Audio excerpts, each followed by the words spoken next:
हे dear students, देखिए important topics हम आज बात करते हैं फिजिक्स के लिए।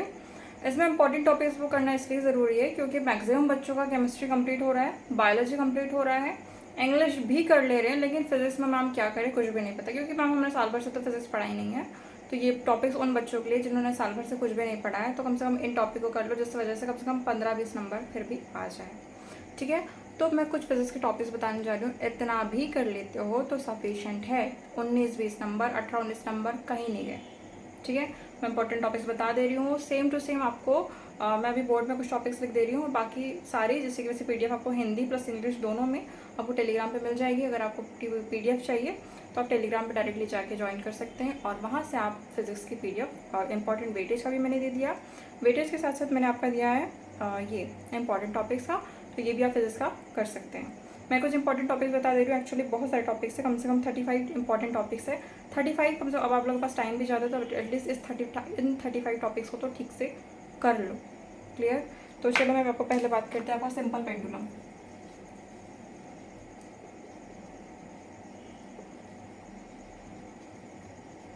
सिंपल पेंडुलम से क्वेश्चन बनता है। सिंपल पेंडुलम को हम बोलते हैं दोलन और लोबक, या आप बोल सकते हैं कंप्लीट ऑसिलेशन भी कर लो, तो ऑसिलेशन से भी कम से कम 4-4, 5-5 क्वेश्चन फंस रहे हैं। सिंपल पेंडुलम उसमें से इंपॉर्टेंट टॉपिक्स, अगर आप इसके सिवाय सिर्फ कंप्लीट ऑसिलेशन वाला चैप्टर भी पढ़ लेते हैं, मैं कंप्लीट ऑसिलेशन की बात कर रही हूँ। ठीक है, ऑसिलेशन चैप्टर ज़्यादा टफ नहीं अगर आप ध्यान से करते हैं तो। ठीक है, फॉर्मूले बेस्ड है, बिल्कुल आप ध्यान से करते हैं तो ऑसिलेशन कंप्लीट कर लो, हो जाएगा। ठीक है, दूसरा आपके होते हैं एसआई यूनिट्स। जितनी एसआई यूनिट है इंपॉर्टेंट वाली सभी कर लो। एसआई यूनिट से एक क्वेश्चन। ठीक है, मापन इकाई जिसे बोलते हैं। फिर आपका आएगा लॉ ऑफ मोशन, ये भी कंप्लीट, जिसके पूरे न्यूटन लॉ है, और फिर आपका जो फोर्स वाला जो हैंगिंग ब्रिज वाला जो है फॉर्मूलाज है, वो सारे आपके लॉ ऑफ मोशन से कंप्लीट होना चाहिए। फिर आपका आता है, ठीक है, डायरेक्टली हम इसे बोलते हैं गति। ठीक है, फिर आपका आएगा लेंस, प्रिज्म, डायरेक्ट क्वेश्चन आएंगे लेंस और प्रिज्म से। टेम्परेचर बेस्ड हर साल क्वेश्चन है, टेम्परेचर के दिया हुआ है और आप टेम्परेचर से आप आंसर निकालो। ठीक है, फिर आपका आएगा स्पेसिफिक हीट,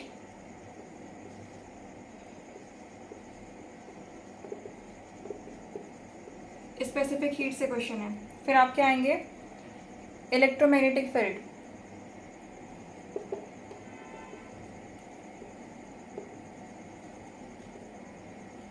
ठीक है,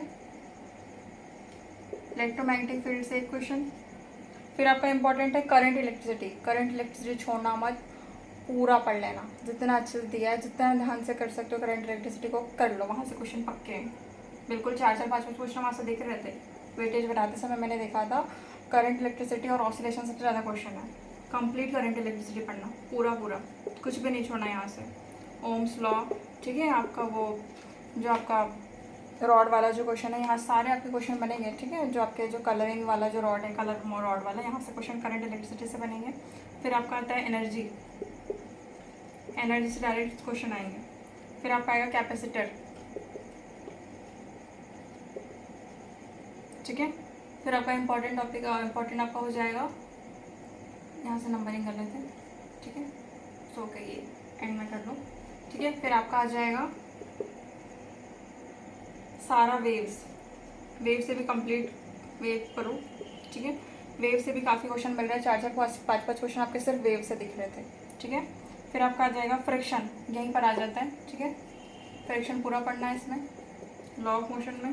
फिर आपका आ जाएगा ग्राफ, देख लो एक बार, जाने से पहले सारे ग्राफ जरूर देख लेना।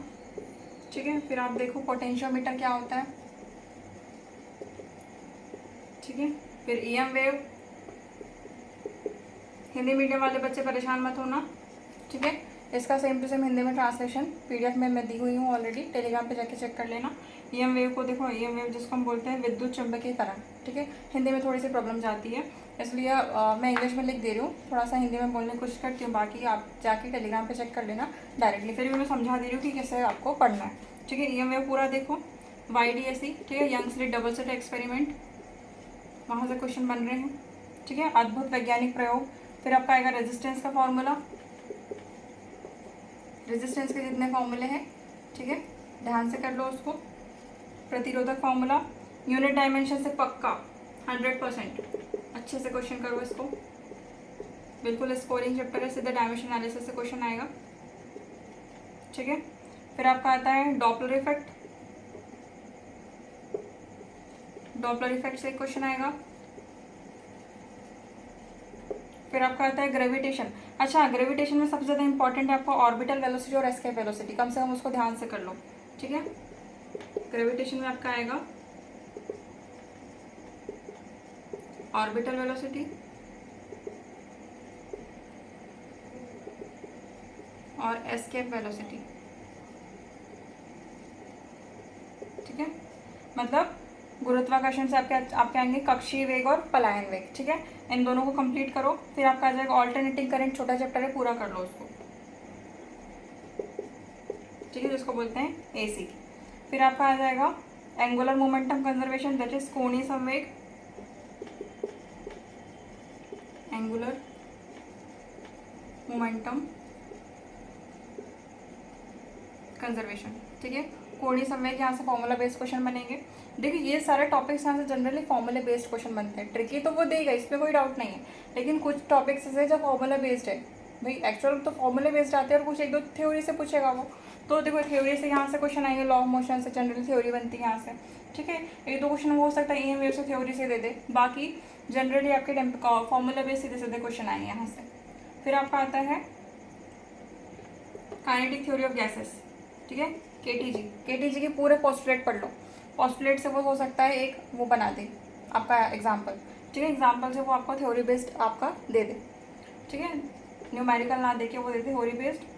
फिर आपका हो सकता है, ठीक है, देखिए यहाँ सारे गैसेस पढ़ना। ठीक है, CP - CV = R वाला जो फॉर्मूला है, मेयर्स फॉर्मूला, ये पूरा देखना। उसके बाद एमीटर एक बार जरूर देख लेना, एमीटर, वोल्ट मीटर। ठीक है, ये पोटेंशियोमीटर और मीटर ब्रिज एक बार जरूर देख के जाना बच्चा। ठीक है, फिर आप देखिए रिफ्रैक्शन, जो ऑप्टिक्स से क्वेश्चन आपके दिख रहे हैं, रिफ्रैक्शन। ठीक है, फिर आप सेमीकंडक्टर से आप पढ़कर जाइए पी टाइप क्या होता है, एन टाइप क्या होता है। सेमीकंडक्टर टॉपिक इजी है, 12th का है, और PN जंक्शन। ठीक है, कम से कम इसको आप ठीक से करिए, इजी है बिल्कुल। डायरेक्ट क्वेश्चन आएंगे कि कौन सा पॉजिटिव नेगेटिव है। ठीक है, जिसको हम बोलते हैं, ठीक है, P टाइप, N टाइप और PN जंक्शन। फिर ट्रांजिस्टर, एटलीस्ट कंस्ट्रक्शन और गेन फंक्शन, गेन फैक्टर क्या होता है वो देख लो। ठीक है, ट्रांजिस्टर से। ठीक है, फिर आप देख लीजिए, हाँ, जो आपका यूनिट एंड डायमेंशन है, इसमें सबसे इम्पोर्टेंट टॉपिक है आपका स्क्रू गेज और वर्नियर कैलिपर। ठीक है, गारंटी दे रही हूँ, अगर इन टॉपिक को भी आपने ध्यान से कर लिया तो 18 to 19 मार्क्स या 17 to 18 मार्क्स यहाँ से कहीं नहीं गए। ठीक है, देख लो ध्यान से इस टॉपिक्स को, फिजिक्स कुछ भी नहीं आ रहा अगर आप इन टॉपिक्स को भी ध्यान से करते हैं, खासकर oscillation, law of motion, unit dimension, ये टेम्परेचर।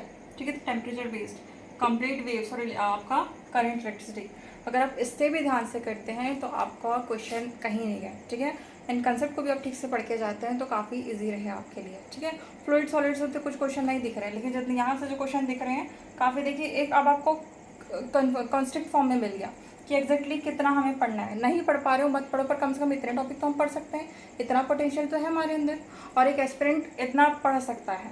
ठीक है, जिसको सिर्फ पास होना है, जिसको सिर्फ सिलेक्शन चाहता है वो इतना करे, लेकिन हाँ जो रैंकिंग लाना चाहता है वो पूरा पूरा पढ़ता होगा। ठीक है, लेकिन जिससे सिर्फ अभी आज के डेट में सिर्फ मुझे सिलेक्शन चाहिए कि नहीं, बस मुझे मेडिकल कॉलेज चाहिए, गवर्नमेंट मेडिकल कॉलेज चाहिए, वो इतना भी पढ़ लेता है तो 17, 18, 19 नंबर कहीं नहीं गए। ठीक है, और 17, 18 नंबर ला ले फिजिक्स मतलब बहुत है। ठीक है, बायोलॉजी के भरोसे हम रहते हैं, फिजिक्स मिस कर देते हैं, ऐसा नहीं करना है, इसे कंप्लीट करो। ठीक है, ये इंपॉर्टेंट टॉपिक्स है, बिल्कुल करना ही है। ठीक है, मोस्ट इम्पॉर्टेंट, बिल्कुल करना ही है चाहे कुछ भी हो जाए। क्लियर? ठीक है, और मैं बार बार बोल रही हूँ, अगर आपको हिंदी में टॉपिक चाहिए, बता तो दिया है मैंने, इंग्लिश में कुछ मैंने हिंदी में समझाने की कोशिश किया है, क्योंकि हिंदी में लिखना मुश्किल हो जाता। ठीक है, तो मैंने टेलीग्राम पे ऑलरेडी PDF सेंड कर दिया हुआ है, PDF में जाकर टेलीग्राम पे आप जाके ले सकते हैं, और कोई भी दिक्कत हो डायरेक्टली आप मुझसे पूछ सकते हैं। किसी भी स्टूडेंट को अगर हो कि मैम मुझे इस टॉपिक पे नहीं बन रहा, इस टॉपिक पे डाउट आ रहा है, तो आप यूट्यूब पे समझा दीजिए, तो फिर मैं वो समझा दूँगी। Clear? Wishing you all the best. Good night.